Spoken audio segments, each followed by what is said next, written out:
Hello friends, welcome to my YouTube channel easy English with Neelam. जी हाँ, आप देख रहे हैं इजी इंग्लिश विद नीलम।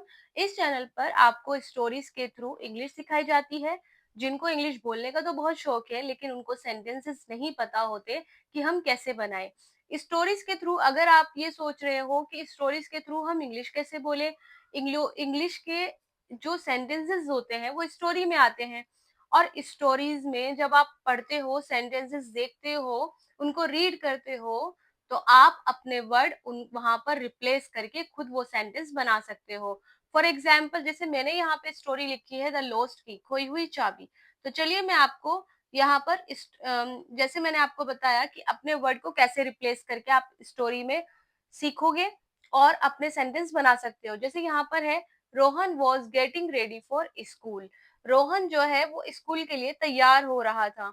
अब यहाँ पर वॉज है, अगर यहाँ पर इज होता तो है आ जाता। रोहन तैयार हो रहा है, Rohan is getting ready for school, लेकिन यहाँ पर पास्ट की बात हो रही है कि वो तैयार हो रहा था, तो हमने यहाँ पे यूज किया। अब इसी तरीके से आप रोहन की जगह आप आई भी लगा सकते हो। I was getting ready for school, मैं स्कूल के लिए तैयार हो रहा था या तैयार हो रही थी।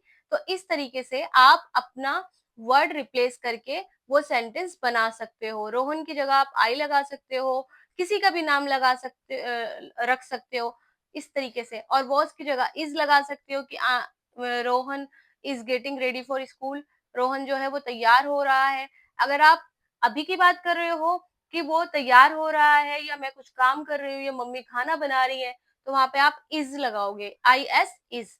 जैसे कि Sita is getting ready for school, Sita जो है वो स्कूल के लिए तैयार हो रही है।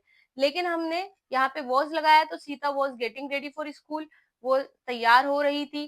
तो यहाँ पर मैंने आपको 3-4 एग्जाम्पल बता दिए कि आप स्टोरी के थ्रू अपनी इजी इंग्लिश इसीलिए सीख पाते हो कि वहां पर आप अपने वर्ड को रिप्लेस करते हो और पूरा सेंटेंस बोलना सीख जाते हो।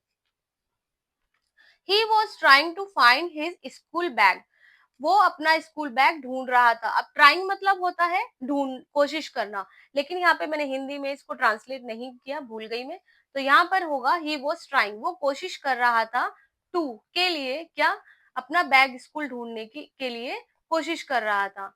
Everything was ready to go, हर चीज जाने के लिए तैयार थी। मतलब कि एवरीथिंग मतलब होता है सब, था मतलब मैंने आपको जैसे बताया, वॉज रेडी टू गो मतलब हर चीज जाने के लिए तैयार थी उसकी। But he could not find his की, मतलब नहीं मिल सकी या नहीं मिल रही थी। इस तरीके से आप इसको बनाओगे। जब आप धीरे धीरे सीख जाओगे तो आपको हर चीज, आपका माइंड सेट हो जाएगा कैसे, क्या, कब क्या बोलना है। But he could not find his की, लेकिन वो अपनी चाबी उसको नहीं मिल पा रही थी। He looked under the table, under होता है नीचे, लुक्ड मतलब देखना, लुक्ड मतलब देखना, अंडर मतलब नीचे। किसके नीचे? टेबल के। ही लुक्ड, अब यहाँ पर लुक नहीं आया, एडी लगाया, क्योंकि हम यहाँ पर स्टोरी की बात कर रहे हैं, मतलब कि पास्ट फॉर्म की बात कर रहे हैं। तो यहाँ पे इसलिए ईडी लगा दिया। He looked under the table, उसने मेज के नीचे देखा। तो उसने जो है टेबल के नीचे, मेज के नीचे देखा। He looked behind the door, उसने दरवाजे के पीछे देखा। अब लुक मतलब फिर से वही मैंने आपको जैसे बताया कि देखना होता है, बिहाइंड मतलब होता है पीछे, बिहाइंड द डोर, दरवाजे के पीछे। आप इस तरीके से अपना भी वर्ड यूज कर सकते हो, I looked behind the door, मैंने दरवाजे के पीछे देखा। He looked near the window, near होता है पास में, विंडो के पास में। ही लुक्ड, उसने देखा, पास में, जैसे विंडो है, विंडो के पास में, उसने खिड़की के पास में देखा। विंडो मीन्स होती है खिड़की, उसने खिड़की के पास देखा। But the key was nowhere to be found, लेकिन चाबी कहीं नहीं थी। नो वेयर मतलब कहीं भी नहीं, फाउंड मतलब मिलना।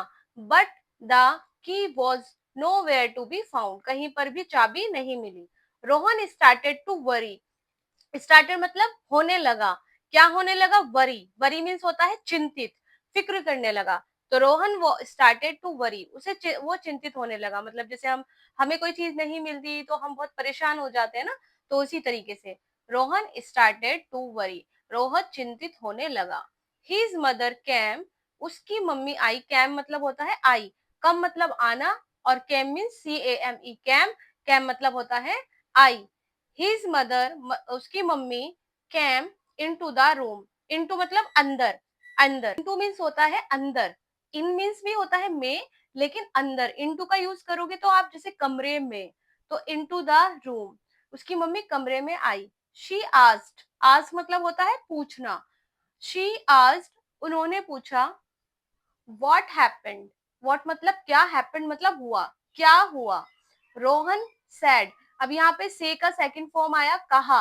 अगर वो कहता है, अगर हम यहाँ पे सेज लगाते हैं, SAYS सेज, तो यहाँ पर आता है रोहन कहता है, रोहन सेज। लेकिन यहाँ पर सैड है क्योंकि उसने कहा, हम पास्ट के बारे में बात कर रहे हैं। तो रोहन ने कहा, आई कांट फाइंड माई की। अब कैन नॉट है ये जो लग रहा है ना, कॉन्ट्रेक्शन बोलते हैं इसको। आई कांट फाइंड माई की, मैं अपनी, मुझे मतलब अब मुझे अपनी चाबी नहीं मिल रही है।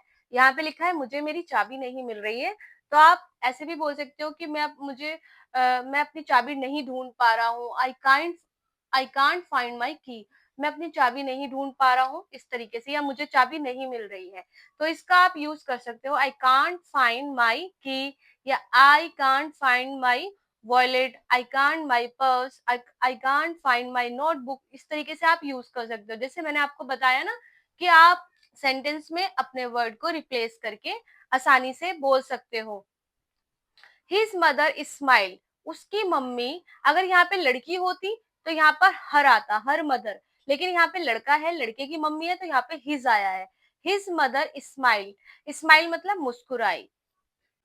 हिज मदर स्माइल, उसकी माँ मुस्कुराई। स्माइल मतलब होता है मुस्कुराना। She pointed at the table, pointed means होता है इशारा करना। आप कुछ भी आप भी यूज कर सकते हो। आई pointed at the table, I pointed at the door, मैंने डोर की तरफ इशारा किया।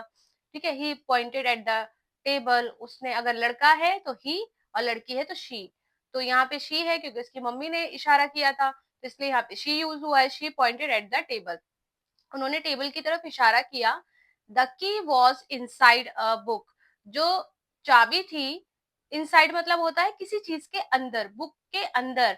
ठीक है, या कुछ भी आप यूज कर सकते हो। जैसे यहाँ पे बुक है, और या फिर बैग है, तो आप वहां पे तब इनसाइड यूज कर सकते हो, मतलब किसी चीज के अंदर। The key was inside a book, किताब के अंदर थी, चाबी जो थी वो किताब के अंदर थी। रोहन लाफ्ड, मतलब रोहन हंसा। इन रिलीफ, रिलीफ मीन्स होता है मतलब उसकी जान में जान आई। रोहन ने राहत की सांस ली, मतलब रिलीफ मतलब होता है राहत लेना या सुकून मिलना, है ना। तो Rohan laughed in relief, Rohan राहत की सांस लेकर हंस पड़ा। ही थैंक्ड, उसने धन्यवाद किया। हिज मदर, अपनी माँ का, उसने अपनी माँ का धन्यवाद किया। थैंक में होता है, आप सभी जानते हैं, नहीं तो कॉमन सभी को ही आती है, इतने कॉमन वर्ड्स तो सभी को पता है, ये मैजिक वर्ड जो है वो सभी जानते हैं। ही थैंक्ड हिज मदर, उसने अपनी माँ का धन्यवाद किया। देन, देन मतलब होता है फिर। Then he happily went to school, went मतलब चला गया। गो का सेकंड फॉर्म होता है went, went to school, school चला गया। हैप्पीली मतलब होता है खुशी खुशी, आप ऐसे भी यूज कर सकते हो इसको। Then I went to school happily, इस तरीके से, फिर मैं स्कूल खुशी खुशी चला गया, इस तरीके से आप यूज कर सकते हो। तो ये थी स्टोरी जो कि आप इजीली सीख सकते हो, और मैंने आपको बता भी दिया कि स्टोरी के थ्रू हम कैसे सीखते हैं। जब हमें सेंटेंसेस बनाने आ जाते हैं, वो सेंटेंस याद हो जाता है, तो हम दूसरे वर्ड की जगह पर अपने वर्ड रखकर उस सेंटेंस को बोल सकते हैं। तो ये होती है स्टोरीज के थ्रू इंग्लिश सीखना। आई होप आपको ये स्टोरी अच्छी लगे, और अगर अच्छी लगे तो मेरे चैनल को प्लीज लाइक कीजिएगा, शेयर कीजिएगा और सब्सक्राइब कीजिएगा, जिससे कि आपको और सारी और आने वाली वीडियो मिल सके और आप सीख सकें। तो खुश रहिए, अच्छे रहिए और पॉजिटिव थिंक के साथ सीखते रहिए। मिलते हैं नेक्स्ट वीडियो में।